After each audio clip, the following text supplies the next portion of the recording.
কিরে আশা তুই এখানে? মা কই? মা কি হয়েছে? মার আবার কি হইব? মা তোমার ঘরেই আছে। আমি তোর কথা বিশ্বাস করি না। মার নিশ্চয়ই কিছু হয়েছে, তাহলে আমার জরুরি খবর দিল কেন?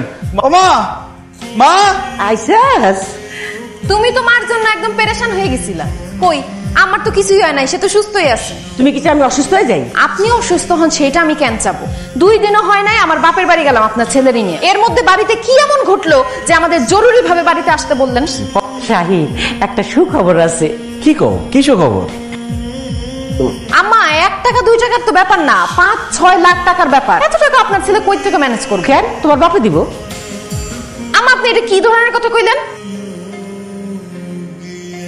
চাচা আপনি আসছেন খুব ভালো। মনে মনে আপনার আমার খুঁজতাছস। আগামী শুক্রবার বাদ জুম্মা আমার ছোট বোন আসার বিয়া, অবশ্যই আসবেন। ডাল ভাত খেয়ে দেবেন আর আমার বোনের জন্য দোয়া করে দেবেন। শুই না আমি খুব খুশি হই। আসুন না চাচা, আরেকটা কথা, বোনের বিয়া বুঝানি তো, অনেক খরচ, জমানদারি, স্বর্ণ গয়না, একটা মোটরসাইকেল কিনে দিতে হইব, অনেক টাকার দরকার। আমার কাছে যত ক্যাশ টাকা, আমার একটু উপকার করেন, 1 লাখ টাকা ধার দেন। আমি কথা দিতেছি, বিয়ার 3 মাসের মধ্যে আমি পুরো টাকা দিয়ে দেবো আপনার। টাকা ধার দিতে পারি, তবে আমার একটা শর্ত। কি শর্ত? এই দোকান আমার কাছে বন্ধক রাখা লাগবে। কি বলতেছেন? দোকান বন্ধক রাখতে হবে? হিসাব তো খুব সোজা। অনেক লোকের টাকা দিচ্ছে, বাটপারি করছে, এই জন্য সময় মতন টাকাটা ফেরত না দিতে দোকানটা আমি দখল করে। তুই এই শর্তে রাজি থাকলে ক, আমি তোর টাকা দিতেছি। ঠিক আছে চাচা, দরকার হলে আমি দোকান বন্ধ করে 1 লাখ টাকা ধার দেবো, বোনটি বিয়ে দিতে পারেন না। ঠিক আছে, আজকে বিকালে এই দোকানের কাগজপাতি নিয়ে আমার বাড়িতে আসো, টাকা দিয়ে দিব। অনেক বড় উপকার করলেন। আসসালামু আলাইকুম। ওয়ালাইকুম আসসালাম। বিয়া ঠিক করার সময় আপনার লগে কি কথা হয়েছিল মনে আছে? আমি ঠিক মনে করতে পারতেছি। মায়ের গয়নাগাটি সব দিয়া দিবেন আর একটা হুন্ডা দিবেন। গয়নাগাটি তো কোনো কিছু দেখতেছি না, কান গলা হাত সব আসলে আমার পোলার কাছে। আপনি এটা কি মায়ের বিয়ে হইব আর গয়নাগাটি পোলার কাছে? যান যান যান, পোলার কাছে গয়নাগাটি আইনা মায়ের পরে আনতেছি। ব্যাপার বসে রয়েছো কেন? তো রেডি হয়ে গেছি, বাইরে মেহমান সবাই চলে আস, চলো বাইরে চলো। আবার আম্মার আগারে ভালো লাগতেছে। শাহিন, ওরে বন্ধু বুঝিস কেন ওখানে না যায়? হয়েছে কি তোর? তুই তার বউ না করছে? কথায় কথায় বকুল মায়ের জামাই একটা সরকারি চাকরি, একটা উপহার দিতে। যৌতুক কষ্ট উপহার। উপহার কয়ে ধামাচাপা দিয়া লাভ যৌতুকই? কারণ তারা এটার জন্য যে প্রেসার দিতেছে, উপহার হইলে কি এই প্রেসার দিতেন তাতেই খুশি হয়ে যেত। তুমি চুপ করো। তুমি যে আমার পড়াতে খুব বুদ্ধি দাও, সে 12 করেই জানি।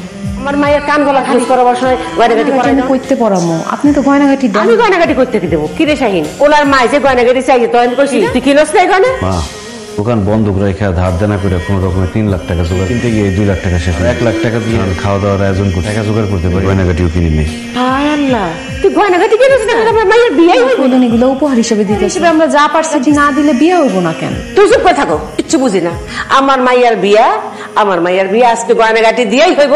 তুই যেখান থেকে পারস গয়নাগাটি জোগাড় করে। পারি নাই, কি করব? না দিতে পারি তাহলে কি এতগুলো মাসের সঙ্গে মান সম্মান থাকবো? চেষ্টা করছি টাকা জোগাড় করতে। তুমি একটা কাজ করো, ওনাদের কাছ থেকে 15-20 দিনের সময় পরে আমি টাকা জোগাড় করি, গয়নাগাটি কিনে 15-20 দিনের সময় নিতে পারি, গায়ের গয়না খুলে দিতে। আপনি এগুলো কি কইতাছেন? গয়না আমি খুলে দিই, আপনার পোলা আমারে কিনা বাপের বাড়ির থেকে বিয়ার সময় গয়না আমি দিতে পারব না, এসব কথা কইেন না। তুমি 15 দিনের লেগে গয়নাগাটি মায়ের বিয়েটা হয়ে যায়, শাইন গয়নাগাটি কিনে আমার মায়ের দিয়া আমি ফেরত এনে দিব। না না মা, আমি এটি দিতে পারব না। গয়নাগাটি আমার অনেক শখের, আমি একদিনের লেগেও দিতে পারব না। ঠিক হইলা, তুমি গয়নাগাটি দিতে পারলে একটা কথা শুনলে, যদি গয়নার কারণে আমার মায়ের বিয়া ভাঙ্গিয়া যায়, আমার মা মাইয়া গলায় ফাঁসি দিতে থাকো, থাকো তোমার গয়না নিয়ে। বিয়া শুরু করার আগে ব্যাপারটা ভাঙ্গে নিলে ভালো। এটা তুমি কি কাবিনের ব্যাপারে তো আগেই কথা হয়েছে 1 লক্ষ। আজকালকার দিনে কি 1 লাখ টাকা কাবিনে বিয়া হয়? বিয়ার কাবিন হইব 5 লাখ টাকা। 1 লাখ টাকা অসম্ভব। 1 লাখ টাকার বেশি 1 পয়সা কাবিন। 5 লাখ টাকা কাবিন ছাড়া বিয়া। এখানে ছেলে বিয়ে করায় আমি বউ মালিকা দিয়ে বউ কিনতে আসি নাই। বিয়ান জি বলেন। না, পোলা কইতাছে যে 5 লাখ টাকা কাবিন না দিলে বোনরে বিয়া দিই। আমিও আপনারে কইতাছি 5 লাখ টাকা যদি কাবিন দিতে হয় বিয়া করা। বিয়ান এ মাথা গরম করেন না, শুনে কি আমার মায়ের ভাত খাইব? ও তো জামাই, এনে 1 লাখ না 5 লাখ কিছু আসে যায় না। আচ্ছা, দুজনটা পছন্দ করে বিয়ে কাবিন নিয়ে কথা কইতেছিস কি? আর কাবিন কত জানি পয়সা তো আমার সুখ থাক। আমার মায়ের বিয়ের মধ্যে কত দিলাম না দিল এটা নিয়ে মাথা কামাই। ঠিক আছে বিয়ান সাহেব, কাজী সাহেব রেকন বিয়ের কার্যক্রম শুরু করতে 1 লাখ টাকায় সই। আলহামদুলিল্লাহ। তোমার কথার কোনো মূল্য না দিতে যাও। রান্না বসাবা কোন সময়? আম্মা, আপনার ছেলে তো বাজার নিয়ে আসে নাই, বাজার নিয়ে আসুক তারপর রান্না বসান। আমার তো খুব ভালো বাজার নাইতে কি হয়েছে, বাচ্চা তো বয়তে পারতা। দেখো তোর যদি আমি নাস্তা না দিতে পারি তাহলে তোমার খবর আছে। আম্মা মানে কি করবে? নিয়ে আসছি তাড়াতাড়ি রান্না বসে দাও না। মুরগি আনছো কেন? দেশি মুরগি আনতে পাই পারি নাই না? এই জন্য ফার্মের মুরগি নিয়ে মাথা খারাপ। আমার মেয়ের জামাই সরকারি চাকরি করে, সে কি ফার্মের মুরগিতে ফার্মের মুরগি খাইবো না, তারপর তাগো বাড়িতে ফার্মের মুরগি দিয়ে আমাদের খাইতে তাহলে যে আমাকে ফার্মের মুরগি দিয়ে খাওয়ায়, আমরাও তো তাই করবো। আসো বাজান, ভিতরে আসো। আসো ভাই ভাড়াটা দেন। কত হয়েছে ভাড়া? 100 টাকা। কি বলে এখানে ভাড়া তো 150 টাকা, 500 টাকা চামকে। রাস্তায় এসে আপনার বোন জামাই আমার এতে 350 টাকা কিনার লাগে হের কাছে বাংতি ছিল টাকা সহ 500 টাকা। খারাপ আছো কেন? সিগারেটের খরচও দাও তুমি। ওরে দাও দাও, জামাইয়ের পিসটা খাও। যে দিবেন? হ্যাঁ, খুব মজা হচ্ছে, দেখো খায় দেখো। দুলা ভাইরে তো মাছের মাথা দিচ্ছেন, আবার মাছের টুকরা দিলেন। মাছ খাইতে চাইছিল, উনি এখন কি খাইবে? তুই না ফার্মের মুরগি পছন্দ করো, তুই মুরগি মাংস একটু ভাত খা। না মা, শুধু এখন খাইতে ইচ্ছা করতেছে না, আমি ডাল দিয়ে খাই। ডাল দিই মা, ডাল দাও। ভাবি চলে গেল, খাওয়া শেষ করবো না? হোক, না খেলে না খাও, তোমার তো দরকার ছিল না খাবার, গলা আটকে দিও। ঘামতেছো কেন? আল্লাহ, এই শাহিন, ওই টাকাটা ভেঙে আছে, তো দেবে, ওরা বাতাস করি। তোমার প্রতি মায়া দয়া ভালোবাসা, কোন মায়ের সব মায়া দয়া ভালোবাসা হইতেছে তার মেয়ের জামাইরে নিয়ে এসে যে আল্লাহ মনে হয় তুমি তার আপন সন্তান, জামাই তার আপন সন্তান। তোমার ভুল ধারণা, মাও আমার অনেক ভালোবাসে। দেখো তুমি আমার এই সবার বুঝাইতে আইসো না।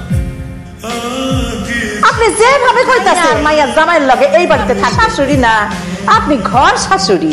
জন্যই তো বেআইন এত বড় ব্যাগ লইয়া আমাকে বাড়িতে আম কাঁঠালের সিজন। বেআইন আমাকে লাগিয়া ব্যাগ ভর্তি করিয়া আম কাঁঠাল লইয়া তো মনে হইতেছে ব্যাগের মধ্যে কিছুই নাই, জামা কাপড়। এর শ্বশুর বাড়িতে থাউনের লাগে আইসেন তো আরাম করিয়া থাকে। বৌমা থম ধরে দাঁড়াই রয়েছো কেন? লাকড়ি কাটো, কাইটা রান্না বসাও। লগে আবার গপ সব শুরু করে দিও না, তাইলে আবার রান্না দেরি হয়ে যাইবো। তোমার শ্বশুর আবার চিল্লাচিল্লি করবো। সারাটা দিন না খাই, রাত্রেও না খাও, তাহলে তো শরীর খারাপ। একটা ভাত খাইবা, আসো। কি হলো? চুপ করে আসুক কেন? না না, গয়নাগাটি আমি খুলে রাখি নাই। তোমাকে জামাই ওর গয়নাগাটি নিয়ে সব বিক্রি করে ফেলাইছে। কি করছ তুই? গয়নাগাটি বিক্রি করে ফেলেছে কেন? না, সে বেকাজ করে না, আমার গয়নাগাটি নিয়ে বিক্রি করছে। তুই টাকা দিয়ে ব্যবসা কর। তুই গয়নাগাটি জামাইরে দিতে গেলি? তুই তো জানো যে গয়নাগাটি শাহিনের বউ। শাহিনের বউ যদি আমার কাছে গয়নাগাটি চায়, আমি কি জবাব দিব কর? আমি দিতে চাই নাই, আমার কাছ থেকে জোর করে লয়ে গেল। কোন ডাকাইতের কাছে আমার মাইয়া বিয়ে দিলাম? এই এখানে বই ভাই মায়ের সাথে গল্প করলে কি রান্না বান্না খিদে লাগছে তো? তাড়াতাড়ি হান্ডি পাতিল ধুয়ে রান্না বসো। দাঁড়াও, শোনো বাবাজি, তুমি আমার মায়ের সাথে এত উঁচু গলায় কথা বলো? তুমি এত বড় মিথ্যা কথা আমার সাথে কেমনে বললা? কি করলাম মা? আপনার সাথে আমি কি মিথ্যা কথা? তুই দেশে থাইকা দরা খাইয়া তুমি দেশে এসে বেকার হয়ে ঘুরে বেড়াইতেছো, আর আমার কাছে তুমি সরকারি চাকরি করো? থামেন, আমি নিজের মুখে একবারও কইছি যে আমি সরকারি চাকরি করি। যে আমাকে বিয়ে ঠিক করছে, আপনাকে পাশের বাড়ির আকলি মাছ আছে যে আমি সরকারি চাকরি, আর কথা আপনি বিশ্বাস করছেন, এটা আমার কি করার আছে? এটাই তো দেখতেছি, তোমার বিশ্বাস করে আমি কত বড় ভুল যে করছি। আমার মায়ের গায়ের গয়না নিয়ে তুই বেঁচে দিছো কেন? বললেন তো আম্মা, আমার বউয়ের গয়না আমি বিক্রি করুম না ফালাই দিমু, এই কৈফিয়ত কি আমার আপনার কাছে দেওয়া লাগে? আমার মায়ের ওই গয়না আমি দিছি, তুমি দাও না। মানে তো আমারে দেওয়া একই তো কথা নাকি? আরে হারামজাদি, এখানে বইবে মায়ের কাছে সব কথা লাগাই। আহনের পরে পিঠে তো পড়ে না, বারবার তোর হাড্ডি গুটি যদি আমি না ভাঙছি, নাম সেলিম না। আই বেটা, এটা সাবধানে কথা কইছা, আমার মায়ের হুমকি দেয়। তোমার এই অবস্থা কেন? তুই না আসা বাড়িতে ছিল? বাড়ি থেকে আমি কালকে রাতে চলে আসছি। কেন চলে আইছো মা? অপমান সহ্য করতে না পারে চলে আসছি বাজান। কি কি অপমান করছে? যে তোমার অপমান করছে, আমার মনে আঘাত দিয়ে কথা বলছে, বোনের যে নির্যাতনের সাথে মিথ্যা কথা বলছে, তার একটা উচিত শিক্ষা দিব।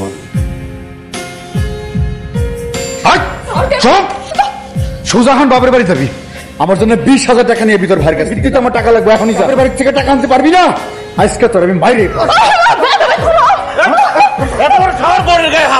অপমান করে বাড়ি থেকে বাইর করে মিথ্যা কথা করছস, প্রতারণা করছস, আজকে তোর আমি জানি মেরে ফেলাম। মানুষ তো সাহস তো বন্ধ না। আপনার ছেলের কত বড় সাহস, গায়ে হাত তুলে আমার মারে বাড়ি থেকে বাইর করে। আপনার ছেলে দিনের পর দিন আমার বোনের নির্যাতন, তো আপনারা কিছু বলেন না। আপনারা যেহেতু কিছু বলেন না, শিক্ষা দেবো। ভাই ভাই ভাইজান, তুমি ওরে মাফ করে দাও। কেন আমার স্বামী ভাইজান, তুমি যদি ওরে মায়েরা ফেলো তাহলে আমি বিধবা হই। ভাইজান, ও ভালো হোক খারাপ হোক মন্দ হোক, সেটা আমার স্বামী, ওরে নিয়ে সংসার করতে। এবারে মতো মাফ করে দাও। ওদের কসম কি বোনের উপরে আমরা আর কোনো অত্যাচার করি? দোয়াই লাগে আমার পোলাটারে আর মাইরো না। কথা দিয়ে দিচ্ছি ভাইজান, আমি আর কোনোদিন আসার গায়ে হাত তুললাম না। আমি ওর টাকার কথা কই কখন না, আমি টাকার কথা কখন ভাবির যে গয়নাগুলো আমি বিক্রি করে দিয়েছি, আমি সেই গয়নাগুলো ফেরত আনার চেষ্টা করি। আমি আর কোনোদিন ওরা টাকার জন্য চাপ দিব না ভাই। আমি বেকার তো ভাইজান, জনের মাথার মধ্যে উল্টা পাল্টা চিন্তা ভাবনা। তবে আমি আপনার কথা দিয়েছি ভাই, নিজে কাজ করে পরিশ্রম করে আমি সংসার চালাবো, আমি আর ধার ধারম না ভাই। ক্ষমাই একটা মানুষের সবচেয়ে বড় মনোবল। যেহেতু তার ভুল বুঝতে পারছে, ক্ষমা করে দিয়ে সুযোগ করে দাও।